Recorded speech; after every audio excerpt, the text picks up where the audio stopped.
State the principle of working of potentiometer.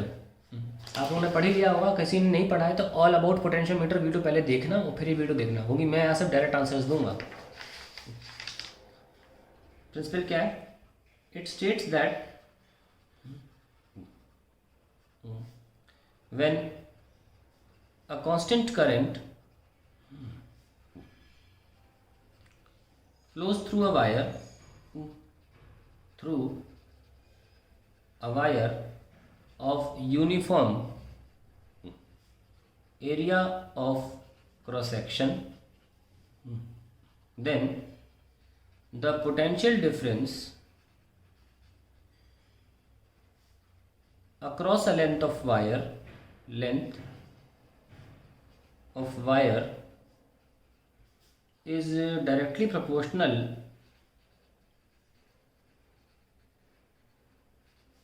to that length।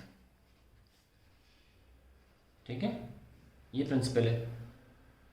अगर किसी को नहीं आ रहा है क्लियर तो भैया सबसे पहले ऑल अबाउट पोटेंशियोमीटर नाम का जो वीडियो है, पोटेंशियोमीटर 40 मिनट समझाया है पूरा पोटेंशियोमीटर, मैंने पोस्टमार्टम कर दिया उसमें, उसको आप जाके देखिए। कहाँ मिलेगा?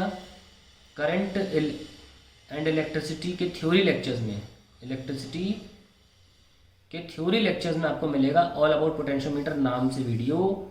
मैं यहाँ पे ओवर एक्सप्लेन नहीं करूँगा क्योंकि मुझे बोर्ड एग्जाम के हिसाब से आंसर लिखने होते हैं। ठीक है, चलिए एक लाइन और ठोक दीजिए कि proportional to L, that's it. अब आता है अगला part. Figure shows the circuit diagram of a potentiometer for determining the EMF of cell of negligible internal resistance. यानी कि ये सेल है, इसकी ऑलमोस्ट इंटरनल रेजिस्टेंस जीरो है, जीरो ही मान के चलना है। What is the purpose of using resistance R2? देखिए क्या होता है, जब आपको बैलेंस पॉइंट नहीं मिल रहा होता तब तो करंट आ रहा होता है ना गैल्वेनोमीटर में, और तब ऐसा भी हो सकता है कि जब बैलेंस पॉइंट नहीं मिल रहा, जब करंट यहाँ पे गैल्वेनोमीटर से गुजर रहा है, हो सकता है उसकी वैल्यू ज़्यादा हो, इतनी ज़्यादा भी हो सकती है कि गैल्वेनोमीटर की कॉइल जो है वो जल जाए। गैल्वेनोमीटर को सेफगार्ड करने के लिए हम एक रेजिस्टेंस, बड़ी हाई रेजिस्टेंस लाखों में भी लगा देते हैं। एनसीईआरटी का क्वेश्चन है, इसमें ये वैल्यू 6 लाख ओम्स तक दे रखी है, क्योंकि हमारा मुद्दा सिर्फ है क्या, हमें सिर्फ करंट को डिटेक्ट करना है कि नहीं है, छोटा सा भी होगा चलेगा। वैसे भी गैल्वेनोमीटर जो होता है वो माइक्रो एम्पियर तक मेजर कर लेता है, तो मामूली करंट भी चलेगा। ज़बरदस्ती काहे का रिस्क लें, R2 लगाने से वो रिस्क दूर हो जाता है कि हाई करंट अगर आ रहा होगा तो R2 की वजह से गैल्वेनोमीटर बच जाएगा। तो लेट्स राइट बी पॉइंट का पहला part. The resistance R2 safeguards the galvanometer coil from burning in case of high current when balance point is not obtained।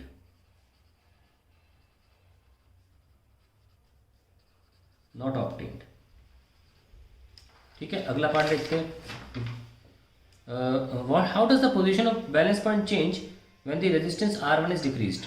R1 ऊपर है, अच्छा उसके पहले बता दूं कि R2 की कोई भी वैल्यू ले लो, उससे बैलेंस पॉइंट पर फर्क नहीं पड़ता, क्योंकि बैलेंस पॉइंट तब मिलता है जब करंट ही नहीं होता है। जब करंट होगा तब तो फर्क पड़े। तो balance point is independent of R2 because when we are getting the balance point at that time there is no current in the circuit, there is no current through the EMF। इस cell के across current ही नहीं है, तो ये हमारे cell की EMF पे कोई असर पैदा नहीं करती। तो ध्यान रखना R1 R2 जो आपने यहाँ लगा रखा है उससे बैलेंस पॉइंट पे कोई फर्क नहीं पड़ेगा। खैर अब हम आते हैं इस क्वेश्चन पर कि R1 को अगर हम डिक्रीज कर दें तो क्या फ़र्क पड़ेगा।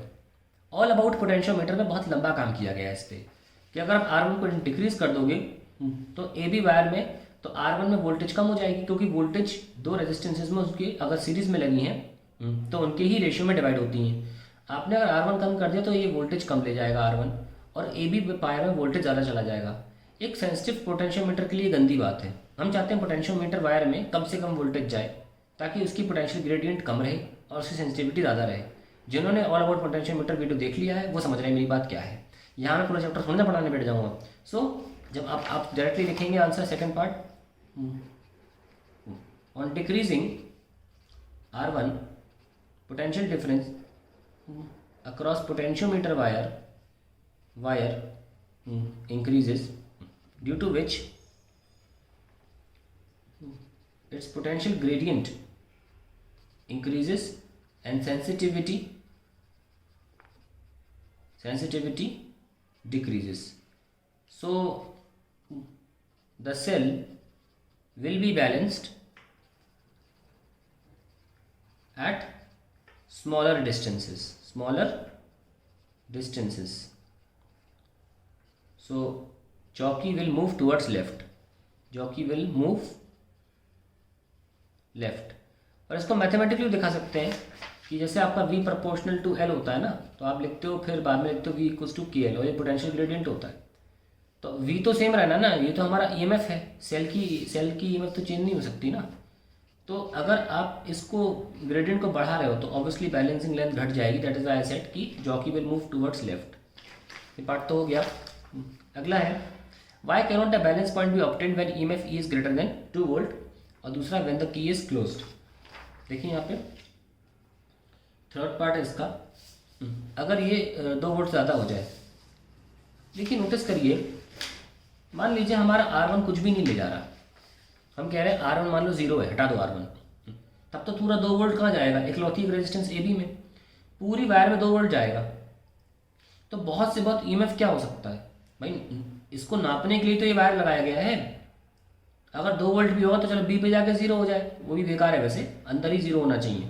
लेकिन बात कहने कह दिया, ये अगर 2 से ऊपर हो गया तो इसको मिलेगा ही नहीं। तो मान लो ये 3 वोल्ट हो गया, वायर में केवल 2 वोल्ट है, तो कहाँ से मिल जाएगा बैलेंस पॉइंट, कभी 0 होगा ही नहीं, क्योंकि इसकी वैल्यू तो यहाँ पाई नहीं जा रही, और लंबे कहीं होता वायर तो मिल जाती।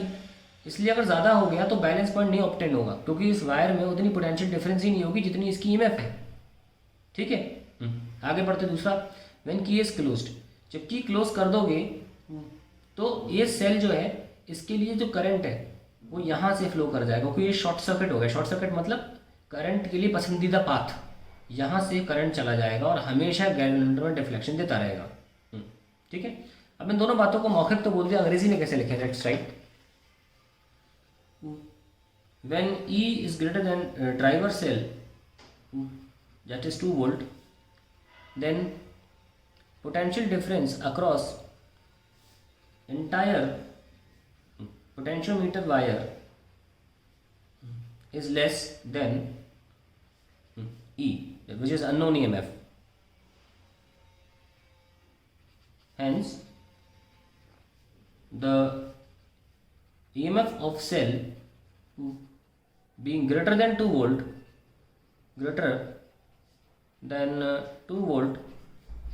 cannot be measured, है ना। वैसे भी रेजिस्टेंस लगा तो भाई हम तो हटा भी दे दिए, लेकिन अगर तुम लगा भी दोगे तो 1.8 1.7 वोल्ट जाएगा वायर में, तो इसकी वैल्यू 1.7 1.8 से कम होनी चाहिए। तो ध्यान रखना, हमेशा आपका ये हिस्सा ज़्यादा वोल्टेज का होना चाहिए इस हिस्से की, नहीं तो आपको बैलेंस पॉइंट मिलेगा ही नहीं। ये तो हमने लिख दिया। अब आ गया इसका सेकंड पार्ट, थर्ड का भी 2 पार्ट है ना, लीजिए। When the key is closed, when key is closed, a short circuit path is created for unknown cell,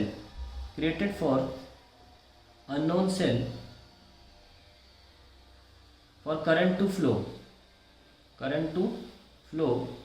hence there will always be a deflection galvanometer, there will always be a deflection in galvanometer. So we will never get the balance point.